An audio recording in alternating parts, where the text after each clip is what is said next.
کی نمائندگی کرتے ہوئے یہاں پر آج بلدیاتی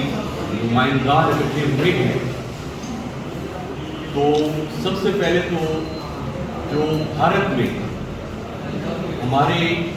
نبی اکرم صلی اللہ علیہ وآلہ وسلم کی شان میں گستاخی کی گئی اس کی بھرپور مذمت کرتے ہیں اور حکومت وقت سے مطالبہ کرتے ہیں کہ وہ بھارت کے ساتھ جو معاملات ہیں ان میں ہمارے نبی اکرم صلی اللہ علیہ وآلہ وسلم کی شان کو مد نظر رکھتے ہوئے فیصلے کریں۔ اس سے آگے جی میں عرض یہ کہنا چاہوں گا کہ ہم بلدیاتی نمائندگان 2015 کے الیکشن کے نتیجے میں منتخب ہوئے اور وہ جو انتخاب تھا وہ سپریم کورٹ کے حکم پر تھا، یعنی یہ کوئی اپنی خواہش سے یہ فیصلہ نہیں کیا گیا، باقاعدہ طور پر سپریم کورٹ نے حکم دیا اور انتخابات ہوئے۔ جب انتخابات ہو گئے تو ہمیں مکمل 1 سال کے لیے بے اختیار رکھا گیا، نہ حلف ہوا نہ کوئی کارروائی ہوئی۔ 2017 کی 2 جنوری کو ہمارے حلف ہوئے اور چاروں ناچار ہمیں کچھ جو ہے وہ ایک لگڑے اختیارات دیے گئے۔ ابھی ہمارا مطالبہ چل ہی رہا تھا کہ ہم صوبائی حکومت سے یہ مطالبہ کریں کہ ہمیں مزید بااختیار کیا جائے اور فنڈز دیے جائیں تاکہ جو علاقے میں بد نظمی اور بد انتظامی ہے اس کو کور اپ کیا جا سکے کہ اتنی دیر میں نئی حکومت آئی 2018 کی انتخابات کے نتیجے میں، اور وہ حکومت کہ جو اپنی الیکشن کیمپین میں یہ کہتی تھی کہ ہم سب سے پہلے بلدیات کو مضبوط کریں گے، اسی حکمران نے، اسی حکومت نے ہمارے بلدیات کو ایسا روندا کہ پہلے تو اقتدار میں آنے کے فوراً بعد ہمیں بے اختیار کیا پی ٹی آئی حکومت 2018 کے انتخابات میں، اور بے اختیار کرنے کے بعد کچھ 6-7 ماہ جو ایک دورانیہ تھا اس میں 4 مئی 2019 کو انہوں نے ایک تماشا کر کے ایک ایکٹ لانے کی کوشش کی اور وہ اس ایکٹ کے ذریعے ہمارے بلدیاتی اداروں کو انہوں نے ختم کر دیا۔ اب اس سے کیا ثابت ہوا کہ ہمارے بلدیاتی نمائندوں یا بلدیاتی اداروں کے حق میں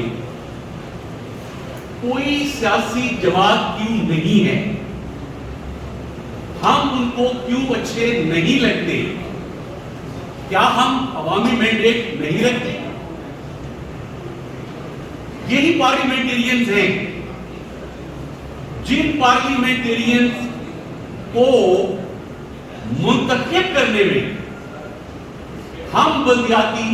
نمائندوں کا بہت بڑا ہاتھ ہوتا ہے۔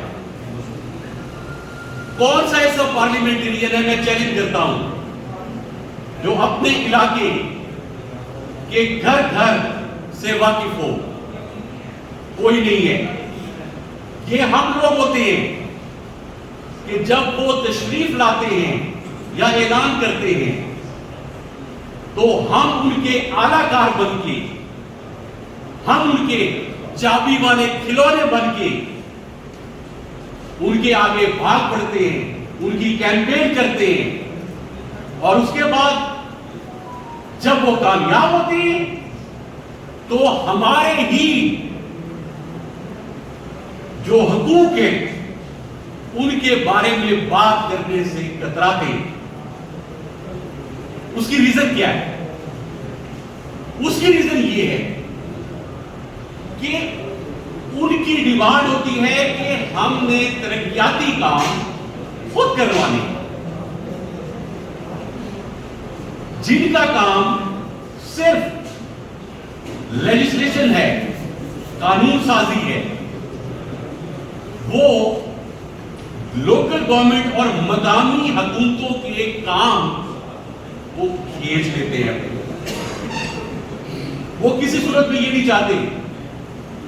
کہ ان کے علاقے یا ان کے وارڈ کا کوئی بندہ جو ہے، کوئی بلدیاتی نمائندہ، وہ وہاں پر اپنے میرٹ پہ کام کروائے۔ مجھے اور ہماری اس پوری ٹیم کو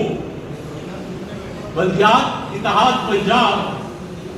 کی اس پوری ٹیم کو یہ شکوہ ہے کہ پارلیمنٹیرینز جن کو اللہ کی ذات کامیاب کرتی ہے اور ساتھ میں ہمارا ساتھ ان کے شامل حال ضرور رہتا ہے، وہ ہم سے ایسی دشمنی کیوں کرتے ہیں؟ ہم نے ان کا کیا نقصان کیا ہے کہ ہم بیٹھ کے بھی تو بات کر سکتے ہیں؟ کیا یہ کوئی درست طریقہ ہے کہ جب چاروں ناچار آپ کو الیکشن کروانے پڑے تو اس کے بعد یا تو آپ پیش تیار رکھیں اور یا پھر ان کو سرے سے ان کا سری قلم کر دیں اداروں کا؟